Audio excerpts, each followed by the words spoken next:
السلام عليكم ورحمة الله وبركاته. عشاق الكرة الإفريقية على موعد مع مواجهة نارية في كأس إفريقيا، حيث يلتقي منتخب مصر بنظيره منتخب بنين في دور ثمن النهائي. مباراة لا تقبل القسمة على اثنين، الفائز يواصل المشوار والخاسر يودع البطولة.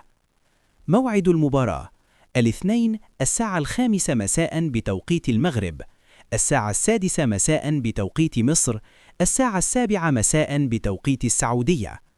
مواجهة قوية بين خبرة الفراعنة وطموح منتخب بنين، والأنظار ستكون موجهة نحو هذا اللقاء الحاسم الذي يعد بالإثارة والتشويق حتى آخر دقيقة.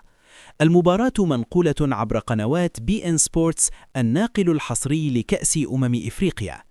لا تنسوا دعم قناتنا، اشتركوا في القناة، فعلوا زر الجرس، وخليكم دائما معنا لكل جديد الكرة الإفريقية والعالمية.